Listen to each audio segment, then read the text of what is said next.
Please join with me in a moment of prayer. We give you thanks, Eternal One, for this time and place of fellowship and unity. We ask that you fill this hour with your presence so that the words of my mouth and the meditations of our hearts will be acceptable to you, our Creator, our Redeemer, and our Sustainer. Amen. So here we are. The end of the beginning. This is not so much about the end of my time with you as it is about the end of the Gospel according to the School of John. This text that you just heard is from the last chapter of that Gospel. A Gospel that opens with, "In beginning." So it's a good guess that John is going to end with something significant. And it does.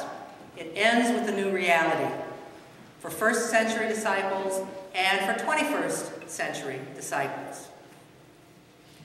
The reality is that while we live in the church and claim victory of life over death, we also live in the real world, where things do not always go as we have planned, where we cast our nets and sometimes we don't catch anything, where we endure the pain of loss and fear and frustration. How do we reconcile that already and not yet? How do we offer faith and hope and love when we encounter betrayal and desperation and frustration and sometimes outright hatred? A storm rips up a famous boardwalk until it is little more than kindling.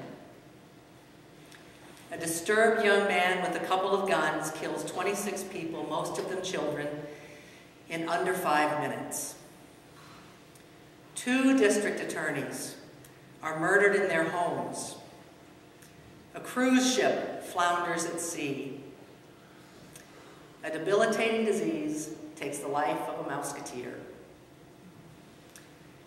In beginning, the Word took chaos and framed it into what we know as the real world.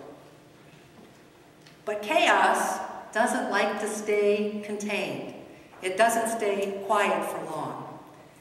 It can come back at any time, with or without warning. And in its wake, it can leave confusion and grief for what's lost, as well as some relief for what has survived.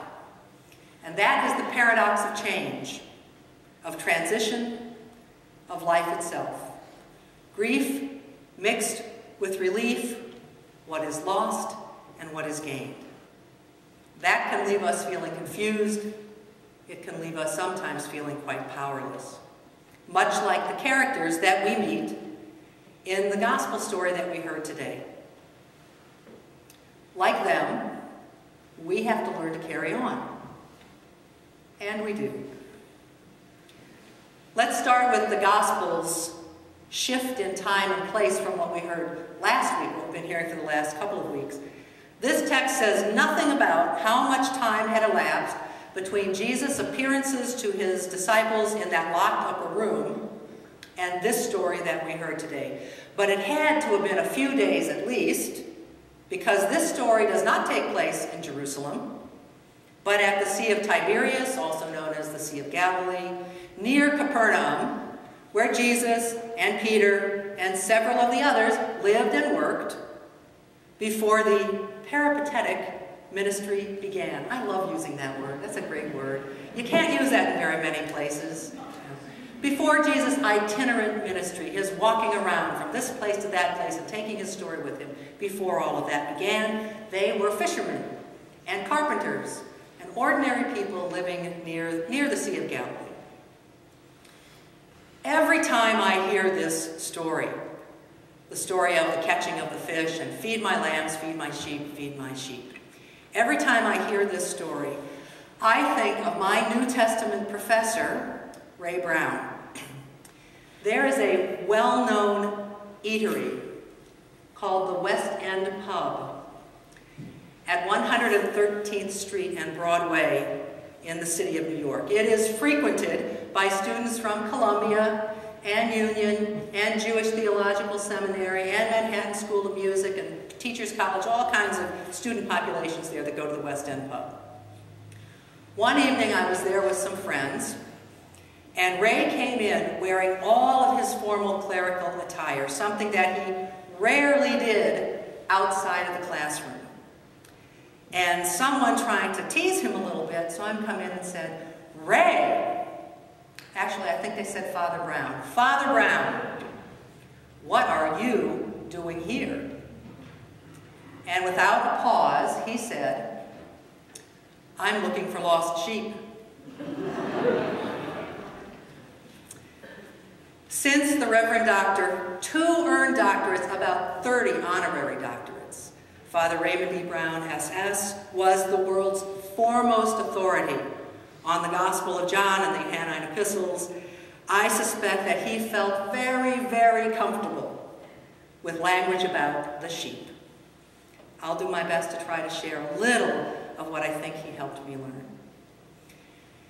In the midst of a big catch of fish, today's gospel includes a little lesson about sheep.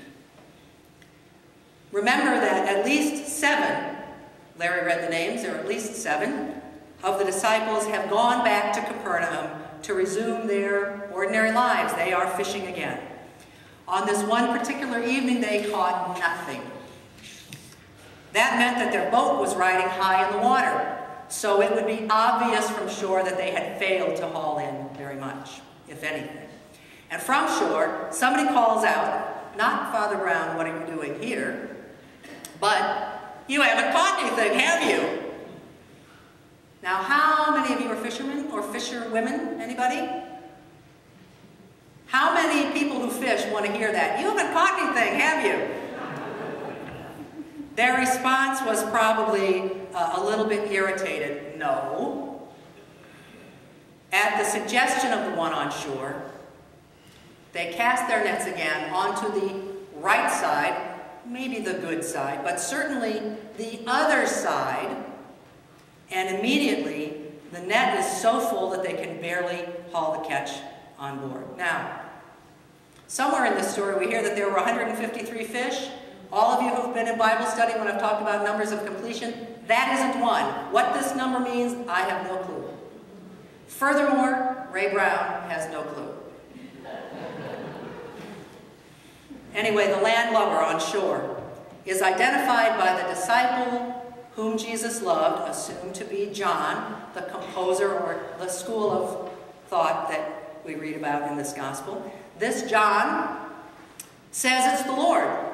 And Peter, who has stripped down to work, is so excited that he cannot wait for the boat to be rowed 100 yards or so to shore, so he puts on some clothes and he jumps into the water and he gets back to the beach as fast as he can, because recognition moves him.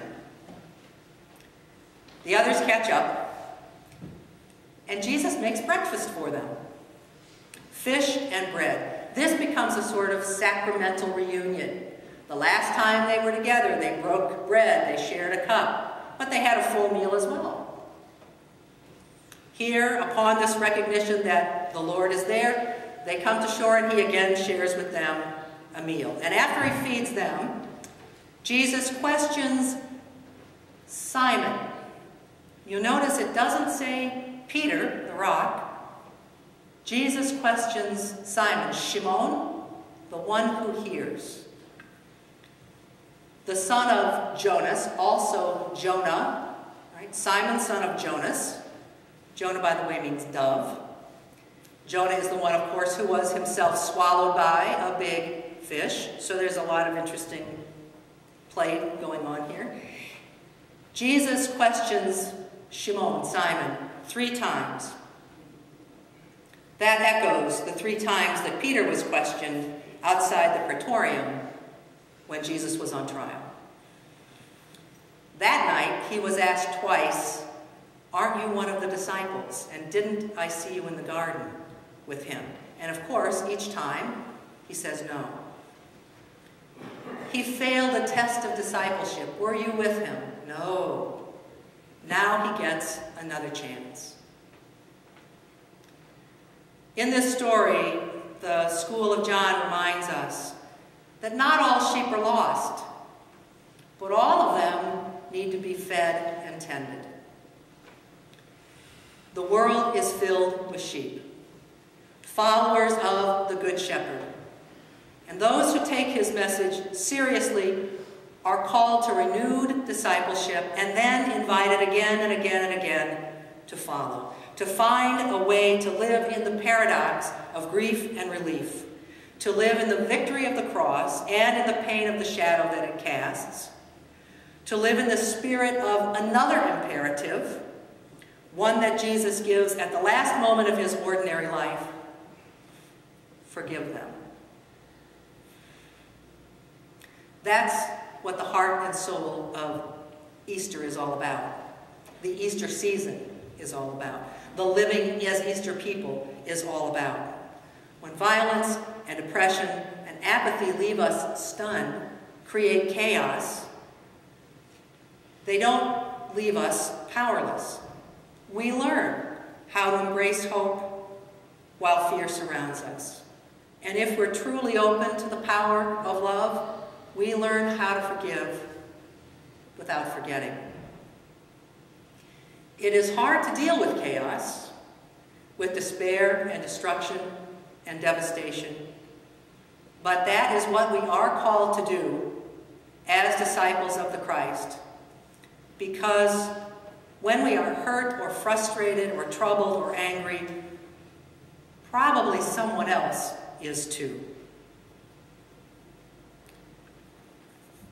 Over and over and over again, Jesus reminds those who come to feast with him to feed the sheep, the others who are not in this room at the time when we break bread. How many times do we leave worship, go back to our ordinary lives, and forget to feed the sheep, to tend the lambs, to do something, to do anything, to take the gospel seriously?